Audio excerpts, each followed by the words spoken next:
Welcome to టీ10. నేను రేవతి. ప్రతి కుటుంబం సొంతింటిని కలిగి ఉండాలని ఎన్నో కలలు కంటుంది. నేరానికి శిక్ష కింద వారి ఆస్తులను లాక్కొని ధ్వంసం చేసే హక్కు అధికారులకు ఉంటుందా అనేది ఇక్కడ ముఖ్యమైన ప్రశ్న. చట్టబద్ధమైన పాలన ప్రజాస్వామ్య ప్రభుత్వానికి పునాది. నిందితుల నేరం రుజువు కాకముందే వారిని శిక్షించే విధానాన్ని న్యాయ వ్యవస్థ హర్షించదు అని జస్టిస్ గవాయ్ పేర్కొన్నారు. ప్రజల ఆస్తులను ఏ కారణం చేత ధ్వంసం చేయరాదు. రాష్ట్రాల ఏకపక్ష చర్యల నుంచి వ్యక్తులకు రక్షణ కల్పించే విధంగా రాజ్యాంగం వారికి కొన్ని హక్కులను ఇచ్చింది. ఆస్తులను తీసివేసే ముందు వ్యక్తులకు సమాచారం ఇవ్వాల్సిన చట్ట నియమం ఒకటి ఉంది.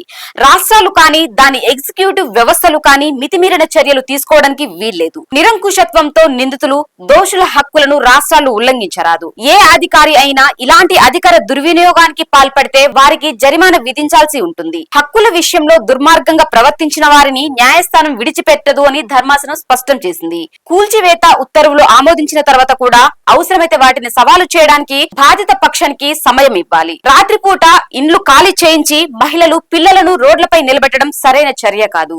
షోకాజ్ నోటీసు లేకుండా కూల్చివేయొద్దు. దానికి మున్సిపల్ చట్టాలలో ఇచ్చిన సమయం ప్రకారం లేదా నోటీసు తేదీ నుంచి 15 రోజుల లోపు ఏది ఆలస్యమైతే దానికి సమాధానం ఇవ్వాలి. మునుపటి తేదీ నుంచి ఎలాంటి ఆరోపణలు వచ్చినా కూల్చివేతలను నిలిపివేయాలని కలెక్టర్ ద్వారా షోకాజ్ నోటీసు పంపబడుతుంది. నేటి నుంచి నెల రోజుల్లోగా నిర్మాణాల కూల్చివేతలకు నోడల్ అధికారాన్ని డిస్ట్రిక్ట్ మెజిస్ట్రేట్ నియమించనున్నారు. నోటీసు ఉల్లంఘన రకం, వ్యక్తిగత విచారణ తేదీ, విచారణకు రావాల్సిన వారి వివరాలు అందులో తెలియజేయాలి. నిర్దిష్ట డిజిటల్ పోర్టల్లో దానిని అందుబాటులో ఉంచాలి.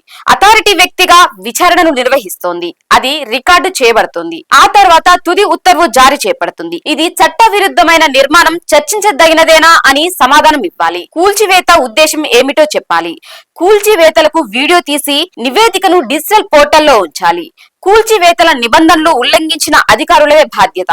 కూల్చివేత నిబంధనలను ఉల్లంఘించిన అధికారులు బాధితుల ఆస్తులకు బాధ్యత వహించాల్సి ఉంటుంది. నష్టపరిహారం చెల్లించడంతో పాటు వారి వ్యక్తిగత ఖర్చుల బాధ్యత కూడా వారిదే. నోటీసు బ్యాంక్ డేటింగ్ ఆరోపణలను నిరోధించడానికి యజమాని లేదా ఆక్రమణదారుకు షోకాజ్ నోటీసు అందిన వెంటనే కలెక్టర్, జిల్లా మెజిస్ట్రేట్ కార్యాలయానికి సమాచారం పంపబడుతుంది. స్వయంచాలక రసీదు వారి కార్యాలయం ద్వారా ఉండాలి. ప్రతి మున్సిపల్ స్థానిక అధికారం ఇప్పటి నుంచి 3 నెలలలోపు నిర్దేశించబడిన డిజిటల్ పోర్టల్ ను కేటాయించాలి. అందులో సేవకు సంబంధించిన వివరాలు, నోటీసును అతికించడం, ప్రత్యుత్తరం ఆమోదించబడిన ఆర్డర్ మొదలైన వివరాలు ఉండాలి అని సుప్రీంకోర్టు స్పష్టం చేసింది. కూల్చివేతలు చేపట్టే అధికారం ఎవరికీ లేదు. కేవలం ఆరోపణల ఆధారంగా వ్యక్తులను దోషులుగా ప్రకటించలేం. వారి ఆస్తులకు నష్టం కలిగిస్తే అది న్యాయ వ్యవస్థను ధిక్కరించడం కిందకే వస్తుంది.